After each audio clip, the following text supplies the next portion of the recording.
欢迎来到佳佳睡眠小教室，我是 Dr. 六，我是 Dr. Chen。Dr. Chen， 我有一个问题想要问你。来问。我一开始2019年的时候来这里做工的时候，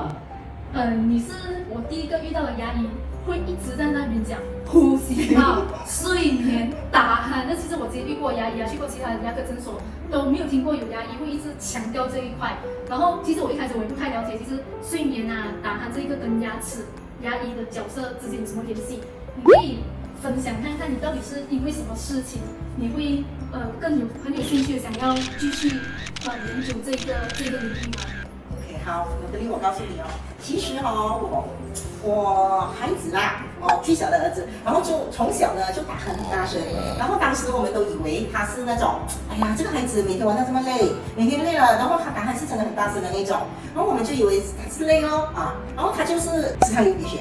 啊，然后我带他去耳鼻喉就讲他鼻黏膜就是鼻黏膜太薄，所以他是会流鼻血。这是我家里的隐私，只是 sorry 咯，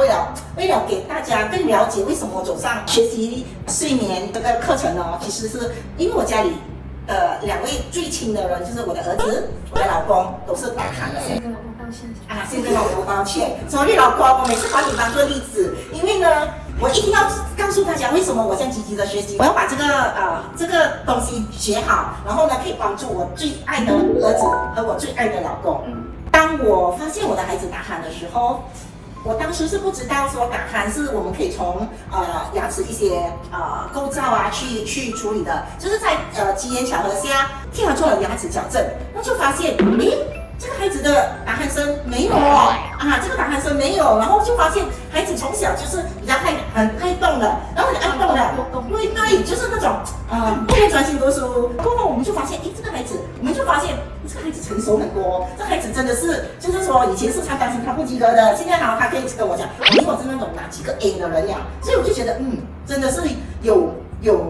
关系，然后我才去慢慢的就是从一些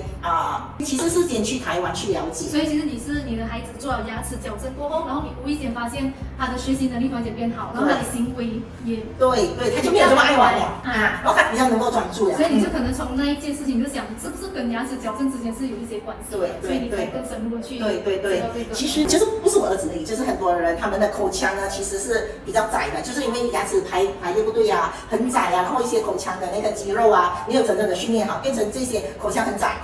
舌头没地方放，舌头没地方放，他就去到阻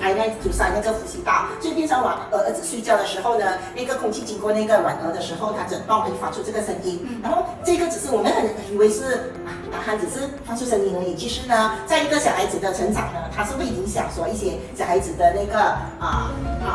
那个脑力的发育你可以跟大家分享一下。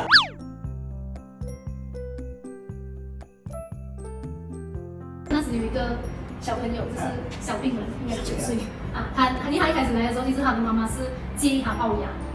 可是其实通常小朋友他们龅牙，其实他们背后的那个问题是他们小下巴，就是下巴后缩，就你刚才讲下巴后缩，就造成舌头那些肌肉整个往后缩，然后就造成他呼吸道窄。好像他的妈妈没有意识到这个问题，因为他主要是因为孩子龅牙牙齿断，所以就来咨询。因为你的关系，所以我就更知道睡眠的这些症状原来是跟牙齿都有关系的，所以我就去问他小朋友问更多那些关于睡眠的问题。然后那小朋友我也是发现，其实他也是有点过动有一点那种行为问题这样，然后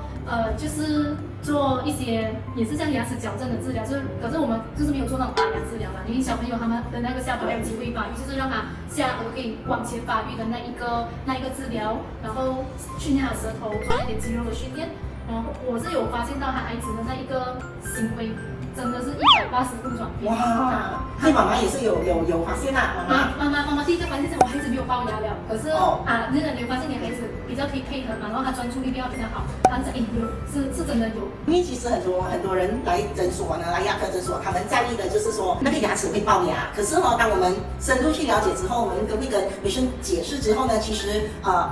你要矫正牙齿是任何时候都可以矫正，然后可是呢，如果我们等到孩子比较大的时候，我们才来做这件事情的时候，可能你就错过了那个黄金时期，因为我们要说我们的孩子就是不只是牙齿漂亮，可是最重要是脑力的发育还有那个健康方面行为的发育行为的发展都要正常化。6，我们今天聊了很多一些关于小朋友啊打鼾，然后可能会引起一些成长的问题、牙齿排列不整的问题。可能我们下一次来聊一下，如果是大人打鼾呢，又会有一些什么不好的影响 OK， 我们今天影片就到这里。喜欢我们影片的话，就按赞、订阅还有分享。拜拜。谢谢你呀。所以好，就是说，就是。